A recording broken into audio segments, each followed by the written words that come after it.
ayadoona ay dhawaan sheegeen mas'uuliyiin ka tirsan maamulka Somaliland in ay doorashada madaxtinimada ay ka dhici doonto magaalada Buuhoodle ayaa hadalka waxaa beeniyay maamul goboleedka Khaatumo oo sheegay in wax doorasho oo Somaliland ay ka dhaceen magaalada Buuhoodle iyo deegaanada SSC Sool Sanaag iyo Cayn kulan ballaaran oo ay maanta iskugu yimaadeen golaha deegaanka ee maamul goboleedka Khaatumo oo horkacaya gudoomiyaha golaha deegaanka ee maamulka Khaatumo Cabdifarax Ali Cawil ayaa ugu horeyntiina halka ka hadlay sheegayna inay ka dhici doonin doorasho maamulka Somaliland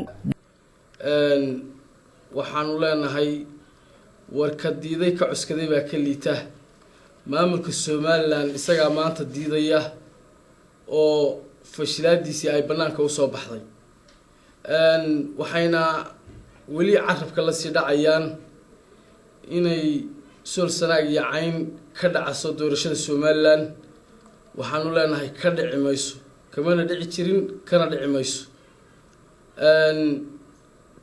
maamulka Somaliland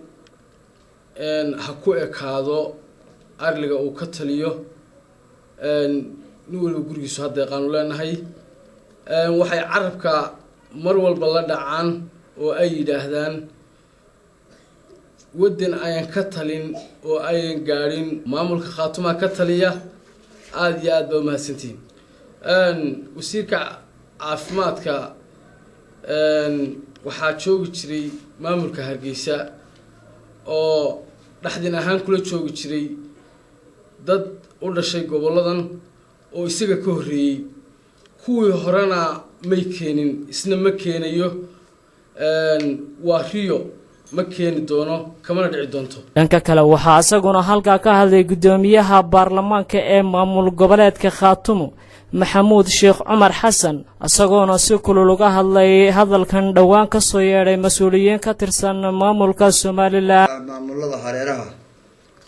ama Puntland noqoto ama Somaliland noqoto marka ay doorashooyinka gelayaan هذه يجري وحيابا أي شيء عن باكر بدلان بروح هذا ومدحونا يسوس الرحيين ويجهدوا وعن سوء علينا يا الله سبحانه نقار جيساس كسر الرحيانا وحول هذا بوه لان دور الشيء كريدية هذا كمان الهدان من نمر عضو وابين وحبك ما تشرا دور الشيء لاس ليش اللي هذا ما ملك أرجيسه بوه اللي يسكت يا الله سبحانه كريم بس وهو بنتي وانا ينوبل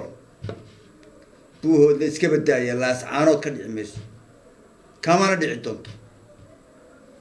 waxaan leeyahay hadallada riyada ah yani waxba ka jirin dadka makasta loo gelinayo dhagaha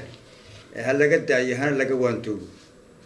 waxaan u sheegayaa hay'adaha caalamka ama dawladahaba Somaliland ka caawiya doorashooyinka inay deegaanka Khaatumo ku soo siinin dhaqaale ay doorasho kaga dhacdo ama la iskaga tayo inay ilaaliyaashooda kormeerayaashooda xaqiiqa raadiyaashooda iyo hantidooda midna aanay ku soo lumin deegaamada Khaatumo waxaan taa uga jeedaa hadhow wixii ka yimaada ama hay'ada caalamiga ka yimaada ama dalal aanu saaxiib nahay ama jiiraan nahay ka yimaada ama meel kale ka yimaado khasaaraheeda hadda marka Khaatumo malaha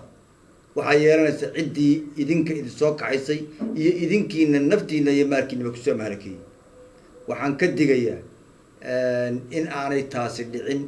cidii aanu iskaga hornimaadnaana ay tahay mid xuquuqdeeda dulmiyeysay dhibaatana u geysanaysay aanu iska difaacino waxaan u sheegayaa dadka reer Khaatumo meel kasto ay joogaan jiilada xiriid ama jiidaha ku dhow maamulka Hargeysa xuduudaha la leh inay taxadirkooda ilaaliyaan inay gaarigooda soconaya ay yiraahdaan ilaali muxuu ahaa kormeer baa lagu jira ay ku soo dhex qarinayaan iska ilaaliyaan kantarolada ka baaraan ilaaliyaan cid kasta oo diiwaan gelin iyo hadal haynteeda haysa nafteeda iyo maalkeeduba way dir xalaal Maxamed Ali Bile telefishinka qaranka Soomaaliya magaalada Buuhoodle